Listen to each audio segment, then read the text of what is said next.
మొట్టమొదటిగా అందరినీ క్షమించండి, టైం లేట్ అయింది. మేము అక్కడ బాబా సాహెబ్ అంబేద్కర్ గారికి జయంతి కాబట్టి అక్కడ పోయి వచ్చేదానికి లేట్ అయింది. మహిళలు చాలామంది పెద్దవారు అందరూ ఇక్కడ ఉన్న వాళ్ళందరూ మాట్లాడారు.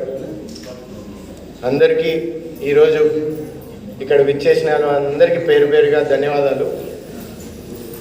ఈరోజు మన అందరం ఇక్కడ మనం బద్వేల్ ప్రాంతంలో ఉన్నాం.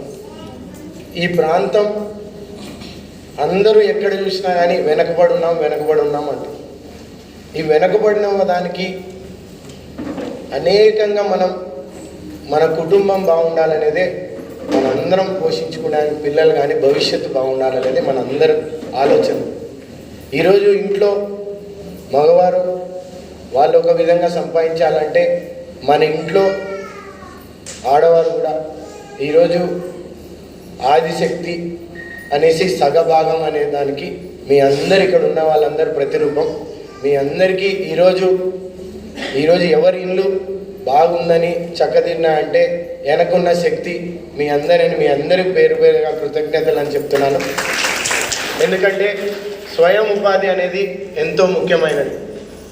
మనం ఇక్కడ ఉన్న వాళ్ళందరూ ఏదో విధంగా కొంతమంది పాలు కానీ ఏమైనా పాలు అమ్మి పాలు వ్యాపారం కానీ, లేకపోతే కుట్టు మిషన్లు అంటూ, లేదంటే కొంతమంది ఏదోటి మా కాళ్ళ మీద మేము నిలబడతాం, మేము ఆ 10 రూపాయలు కానీ ఏదైనా పొదుపు చేయగలే శక్తి ఉండేది మీలోనే. అది డ్వాక్రా మహిళలు కానీ అనేక విధాలుగా హాస్పిటల్లో కానీ నర్సులు కానీ ఈరోజు దేశానికి కానీ ఈరోజు రాష్ట్రానికి కానీ చాలా అంగన్వాడీ వర్కర్స్ కానీ వీళ్ళందరూ మనకి పారిశుభ్రతలో కానీ అన్నిట్లో మున్సిపాలిటీలో కానీ మనం చూస్తే మహిళలు మనందరికీ వాళ్ళని ముందు పెట్టి నడిపించాల్సిన బాధ్యత కూడా మనకు ఉంది. అందుకే ఎక్కడ పల్లెల్లోకి వెళ్ళినా లేదంటే వీధుల్లోకి వెళ్ళినా కానీ మొదటిగా అడిగేదానికి మున్సిపాలిటీలో ఉన్నవారు కాబట్టి మా మున్సిపాలిటీ నీట్గా లేదండి. ఈరోజు ఇక్కడ ఉన్న వాళ్ళందరికీ 8 నెలలుగా ట్యాక్స్ వసూలు చేసినా నీట్గా పెట్టాలనుకొని అందరం ముందుకు పోతున్నాం.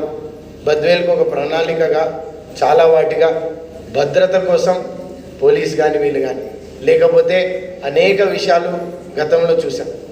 వీటన్నిటితో పాటు ఇప్పుడు లోన్స్ కానీ, ముద్రా లోన్స్ కానీ, లేదంటే మహిళలకి రావాల్సిన కుట్టు మిషన్లు కానీ, భవిష్యత్తు కోసం పిల్లలకు కానీ మనందరికీ ఒక మంచి ఏర్పాటు చేస్తేనే భవిష్యత్తులో ఉద్యోగాలు కానీ చదువు కానీ ఇది ఉండాలనేదే మనందరి బాధ్యత అని మీకు చెప్తాం.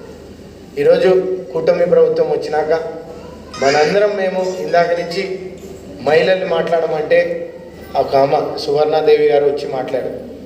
ఆమె ట్రైనరే ఉండొచ్చు, కానీ మీ అందరిలో ఆ భయం అనేది పోవాలి. ఈరోజు ఇక్కడ మేము పైన ఉన్నాం, మేము సార్లు, మేము పెద్దోళ్ళని కాదు. ఈరోజు మీకున్న గలం కానీ మీరు చైతన్యపరుస్తూ మాకు ఈ సమస్యలు ఉన్నాయి, ఇవి చేయాలంటే అన్నీ ఒకటే రోజు చేసేదానికి మేము దైవశక్తి కాదు, లేకపోతే ఆర్థిక వనరులు కూడా కాదు, క్రమవారీగా చేయాలనేదే మేమందరం ఇక్కడ ఒక ప్రణాళిక కోసం వేచి ఉన్నాం. ఈరోజు ఇక్కడ ఉన్న వాళ్ళు సమస్యలు చెప్పండి, లేకపోతే ఏదైనా పరిష్కరిస్తాము, లేకపోతే మాట్లాడతాము అనే దానికే మిమ్మల్ని మాట్లాడమన్నాం.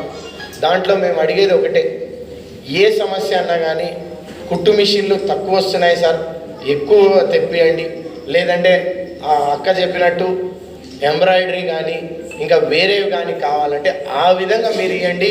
ఇక్కడ కమిషనర్ ఉన్నారు, ట్రైనర్లు ఉన్నారు, వాళ్ళందరినీ ఇంకెన్ని సెంటర్లు పెట్టగలితే అన్ని సెంటర్లకి అప్లికేషన్ రాసి ప్రభుత్వంతో పోరాడి మరీ తీసుకొని రావాలనేదే మేమందరం మీ అందరికి చెప్పాల్సిన అవసరం. ఈ తర్వాత మన మహిళలు బద్వేల్లో కానీ ఎవరైనా మేలు కోరి మనకి ఇవన్నీ చేస్తే బాగుంటుంది అంటే ఉంటుంది.